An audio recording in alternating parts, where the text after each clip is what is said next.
अस्सलामुअलैकुम वरहमतुल्लाहि वबरकातुहू। बिस्मिल्लाहिर्रहमानिर्रहीम।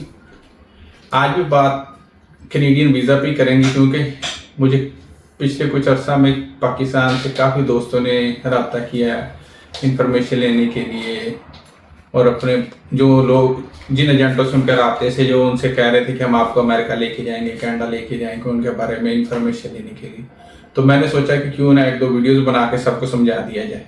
अब कल तो मैंने आपको बताया था कि आप 1 मिनट में कैसा पता कर सकते हैं वीज़ा असली या नकली। आज आपको बताऊंगा कि वर्क परमिट जो आप लोगों को धोखा देने के लिए स्कैमर्स आपको कहते हैं कि हम वर्क परमिट आपको दे रहे हैं, $1000 का 2-2.5 लाख आपसे ले लेते हैं, उसके बाद वो गुम हो जाते हैं, आपको नज़र नहीं आते, आपके पैसे भी चले जाते हैं और वो भी शबाज शरीफ निकलते हैं, यानी चोर। तो इसके लिए मैं आपको ये बताना चाहता हूँ कुछ क्राइटेरिया हैं। अमेरिका, कनाडा या यूरोपीय ममालिक में वीज़ा वर्क परमिट लेने के लिए मिडल ईस्ट के जैसा नहीं होता कि आपके पास पैसे हैं तो आप वीज़ा बाय कर लें और चले जाएं। जैसे कि आप दुबई, मस्कत, बहरीन, कतर और सऊदी अरब में चले जाते हैं।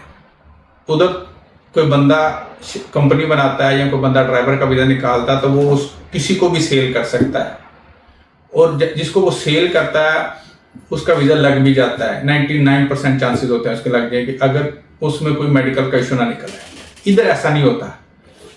कुछ कंपनीज जो पुरानी होती हैं जिनके पास वर्क परमिट निकलते हैं, जिसे लीमा कहा जाता है, LMIA कहा जाता है, वो निकलते हैं तो उन पे कुछ एक्सपेंसेस होते हैं।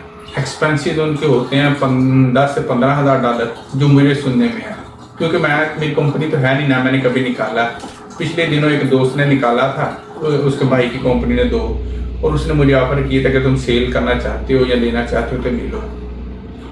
तो मैंने सोचा था मैं अपने भाई के लिए ले लूँ, मगर फिर वो क्योंकि रूल्स हैं, कुछ रूल्स को फॉलो करना पड़ता है और हर बंदा उस क्राइटेरिया पे पूरा नहीं उतरता।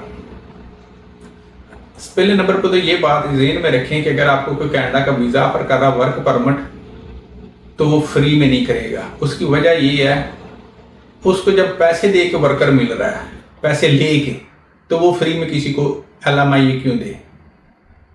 तो इसके लिए जो उनकी एक्सपेंसेस होते हैं, जो लायर करते हैं, लायर के जरिए, जो इमिग्रेशन लायर होता है, इमिग्रेशन लायर के जरिए वो इमिग्रेशन को एप्लीकेशन सबमिट करते हैं, हमें बंदे चाहिए इस वैकेंसीज पे, वो बंदों के लिए फिर वो LMIA देते हैं, फिर वो आगे सेल कर देते हैं लोगों को।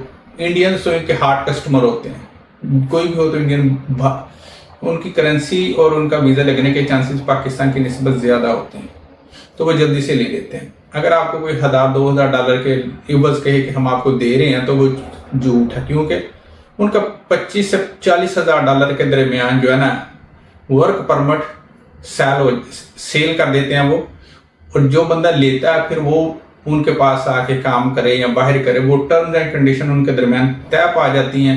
फिर उसके ऊपर ये होता है कि जो बंदा आके तो जॉब करता है, अगर तो वो जिसने सेल किया वर्क परमिट उसी के पास काम करे तो टैक्स वो पे करता है। अदरवाइज जो जिस बंदे ने लिया उसको टैक्स पे करने पड़ते हैं हर महीने अपनी इनकम के ऊपर।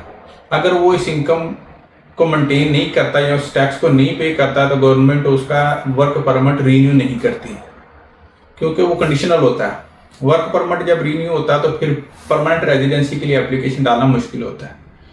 तो आज बात करने का मकसद यही था कि आपको क्राइटेरिया बताऊं। क्राइटेरिया ये होता है कि कम से कम जो बंदा वर्क परमिट के लिए अप्लाई करे उसके पास FA के बराबर 12वीं पास जिसे कहा जाता है सर्टिफिकेट होना चाहिए स्कूल का या कॉलेज का डिप्लोमा होना चाहिए। कॉलेज का डिप्लोमा या कॉलेज का FA जिसे कहा जाता है, उसका कोई सर्टिफिकेट होना चाहिए। अगर इससे लो एजुकेशन हो तो गवर्नमेंट उसको वीज़ा नहीं देती, हत्ता कि लेबर का वीज़ा भी उसका अप्रूव नहीं होता। और दूसरा इसके साथ एक ये कंडीशन मेजर होती है कि आपको इंग्लिश के जो बैंड होते हैं, जैसे आइट्स होते हैं इंग्लिश के लिए, तो उनमें कुछ बैंड होते हैं, आपको मिनिमम 4.5 लेने होते हैं बैंड। वो टोटल मेरे ख्याल से 7 या 8 होते हैं, एग्जैक्टली मुझे नहीं अब मेरे जहन में। उनमें से 4.5 बैंड होने चाहिए आपकी इंग्लिश में, आपके पास यानी इंग्लिश के आइट्स का सर्टिफिकेट भी होना चाहिए। इसके बाद आपको वीज़ा मिलता है।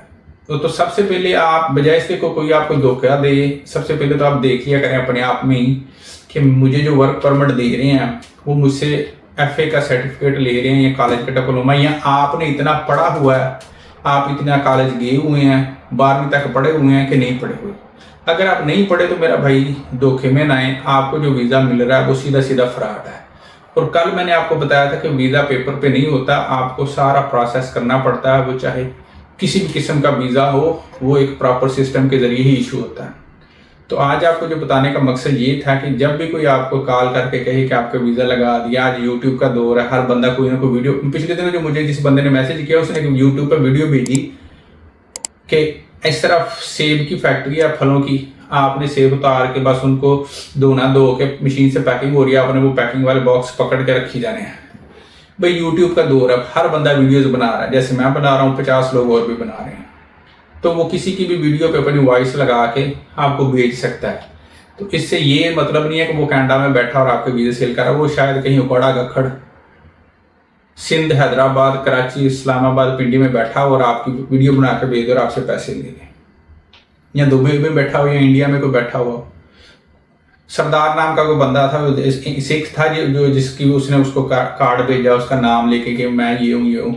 फ्रॉड चल रहा, फ्रॉड में वो किसी की भी तस्वीर उठा के किसी का भी कार्ड लेके आपको दे सकता है। तो मेहरबानी किया करें, जब आपके साथ कोई ऐसा बंदा रब्ता करे तो इग्नोर किया करें, किसी के बस में नहीं होता। जब वो कंपनी वीज़ा ले लेती है तो उसके आगे जाकर जो जिम्मेदारी होती है ना, वो इमिग्रेशन की होती है। वो किसी बंदे को वीज़ा दे या ना दे, ये उसकी मर्जी होती है, उसने डिसाइड करना होता है जिस बंदे के लिए इसने ये दिया है इसको वीज़ा देना है या नहीं देना। जिस बंदे का वीज़ा वो डिसाइड नहीं कर सकता, इसी बंदे को मिलना है। सऊदी अरब की तरह जैसे कि उसने भी दे दिया, वो बना के भेज दिया लेटर के ये कफाला इस बंदे को दे दें वीज़ा, वो उसी को दे देते हैं। ऐसा नहीं होता। ये दरख्वास्त एप्लीकेशन सबमिट कर सकते हैं, मगर उसको वीज़ा मिलेगा कि नहीं मिलेगा ये गवर्नमेंट ऑफ कनाडा का जो इमिग्रेशन सिस्टम है वो डिसाइड करता है।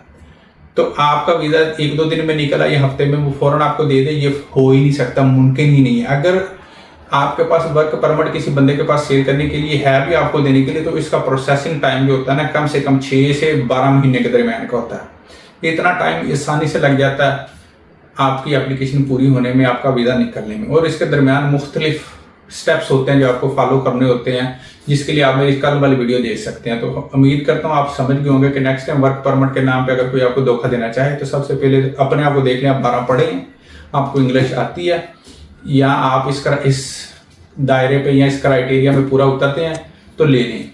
पढ़े आप हैं नहीं, 5 माते भी 10 माते भी, काम आप करते हैं लेबर का, भैंसों को चारा डालते हैं, गाँव में रहते हैं, और इसके बाद आपको जाना कनाडा है, या तो भाई पहले पढ़ लेना था। अगर आप नहीं पढ़े तो आप धोखे से बचो। किसी का मजाक उड़ाना मेरा मतलब नहीं है, बस बंदे को पता है कि वो अब आप कोई बंदा कहता रहे कि तू बड़ा खूबसूरत है, बंदा खुद भी तो आईना देखता है ना, आईना सबके पास होता है। अपने आप को देख लिया करें, आप कहाँ कितने हैं, कितने पानी में खड़े हैं, आप खुद ही समझ जाएंगे। उम्मीद आप समझ गए होंगे। अस्सलाम वालेकुम व रहमतुल्लाहि व बरकातहू।